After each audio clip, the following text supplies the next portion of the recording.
it's all over. À 94 ans, le plus célèbre investisseur au monde quitte la scène. Mais il laisse derrière lui bien plus qu'un empire financier. Pendant des décennies, il a influencé des milliers d'investisseurs, léguant ainsi une vraie philosophie. Et cette philosophie, il ne l'a pas forgée seulement en accumulant des milliards. Elle s'est construite dès l'enfance à travers quelques grandes erreurs, quelques moments de vérité. Aujourd'hui, on vous raconte l'histoire derrière la légende, à travers 4 moments clés qui ont façonné Warren Buffett et qui pourraient bien vous inspirer vous aussi.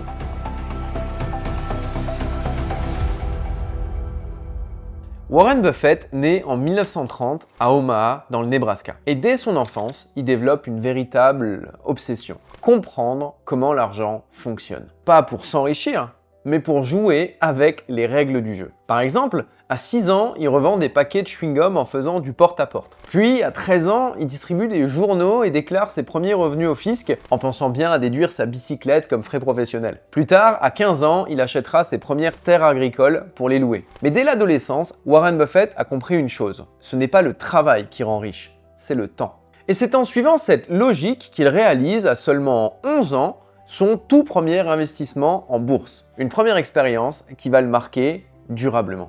Nous sommes alors en 1942. Warren Buffett a 11 ans à peine et il achète 3 actions de Cities Service Preferred, une société qui rassemble plusieurs types de services publics comme l'électricité, le gaz ou le transport, pour 38 $ pièce. Quelques jours plus tard, le cours chute brutalement à 27 $ et la panique s'installe. Dès que l'action remonte à 40 $, c'est-à-dire juste un peu au-dessus de son prix d'achat, il revend tout, soulagé de ne pas avoir perdu d'argent. Mais quelques semaines plus tard, Cities Service s'envole jusqu'à 200 $ l'action. C'est 5 fois ce qu'il aurait pu gagner s'il avait su attendre. Ce jour-là, Warren Buffett apprend sa première grande leçon. En bourse, la patience est plus rentable que la panique. Fort de cette expérience, Warren Buffett se lance véritablement dans le monde de l'investissement professionnel. Après quelques années passées à gérer ses propres fonds, il tombe sur une opportunité qui va changer sa vie, mais qui sera loin d'être un coup de génie immédiat.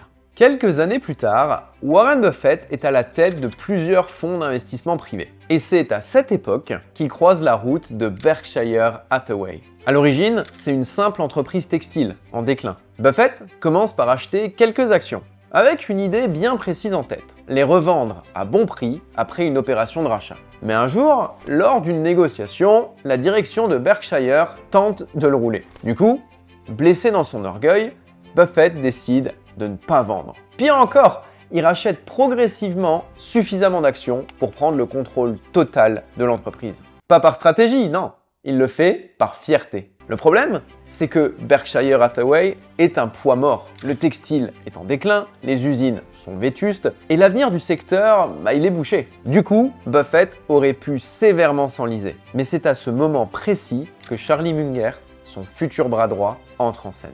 Munger lui souffle une idée toute simple.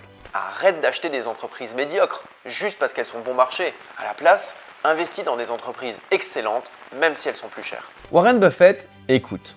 Et plutôt que de tenter de sauver l'industrie textile, il utilise Berkshire comme une coquille vide, un véhicule pour acquérir des joyaux, des assurances, des chemins de fer, des distributeurs d'électricité, Coca-Cola, American Express. En transformant son erreur d'orgueil en tremplin, Buffett bâtit l'un des plus grands conglomérats du XXe siècle. Et il en tire une nouvelle leçon. En investissement comme dans la vie, mieux vaut reconnaître une erreur que de s'entêter. À mesure que Berkshire Hathaway se développe, Buffett aurait pu céder aux sirènes de Wall Street. Mais fidèle à lui-même, il choisit un chemin radicalement différent.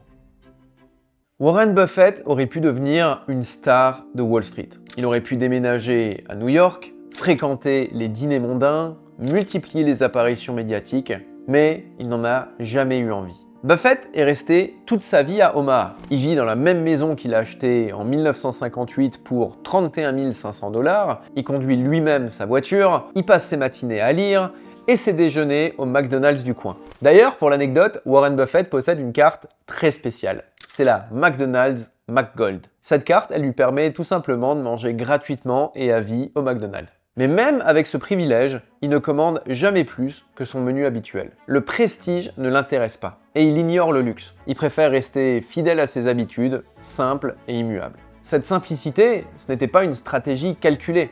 mais elle est devenue l'un de ses plus grands avantages. Buffett a toujours revendiqué préférer vivre à Omaha parce qu'il y est plus calme, plus heureux et surtout moins influencé par l'agitation de Wall Street. Il a explicitement déclaré que le fait d'être loin de New York l'a aidé à penser de façon indépendante, sans subir la pression des modes financières. C'est un autre de ses grands apprentissages. Là où d'autres investisseurs courent après les tendances, lui cultive la lenteur, la réflexion et la constance. Là où d'autres multiplient les transactions, lui attend parfois des années avant de bouger. Son mantra est simple: la bourse est un mécanisme qui transfère l'argent des impatients vers les patients. Son mode de vie est à l'image de sa méthode d'investissement, sobre, patient et incroyablement efficace. Tandis que son empire grandit, Buffett garde la même philosophie: ne pas se compliquer la vie inutilement. Une approche qui culminera dans ses conseils les plus inattendus. À force d'entendre parler de ses succès, beaucoup imaginent Warren Buffett comme un stratège d'élite, capable de détecter des opportunités invisibles pour le commun des mortels. Mais la réalité, elle est plus simple.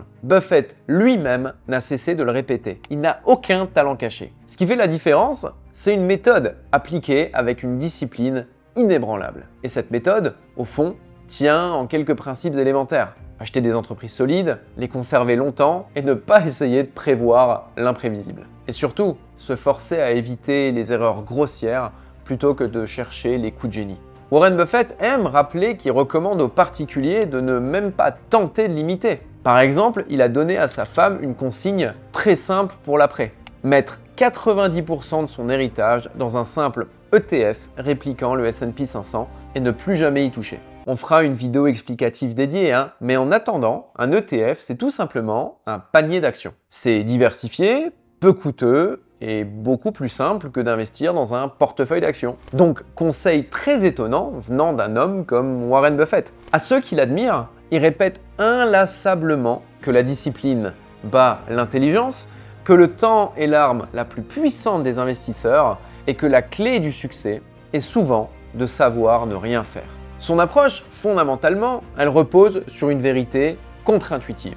Ce n'est pas en multipliant les décisions brillantes qu'on construit une fortune. C'est en limitant les erreurs et en laissant la mécanique du temps faire son œuvre. C'est le paradoxe final de Warren Buffett, l'un des plus grands investisseurs de l'histoire, qui n'a jamais prétendu faire mieux que ce que chacun pourrait accomplir avec un peu de patience, un peu de méthode et beaucoup de constance. Warren Buffett quitte la scène, mais ce qu'il laisse derrière lui ne se mesure pas en dollars. Il laisse une méthode, un état d'esprit. Dans un monde qui valorise la vitesse, l'agitation, la prise de risque permanente, Buffett, il a prouvé que la réussite peut naître de la patience, de la simplicité et du bon sens. Que l'intelligence sans la discipline ne mène à rien. Que la fortune est d'abord le fruit du temps et de la constance. L'oracle d'Omaha s'efface, mais sa dernière leçon, elle, continue. Ne cherchez pas à être plus malin que le marché, cherchez juste à être plus patient que lui. Merci beaucoup d'avoir regardé cette vidéo. C'était Alexis pour Jared. Jared, c'est notre chaîne YouTube, mais c'est aussi et surtout notre société. On développe un outil pour vous aider à mieux gérer vos finances et à trouver le bon professionnel quand vous en avez besoin. Si cette vidéo vous a plu, pensez à liker, à vous abonner, ça aide beaucoup la chaîne. Et si vous avez des idées de sujets que vous aimeriez qu'on traite, dites-le moi en commentaire. À très vite.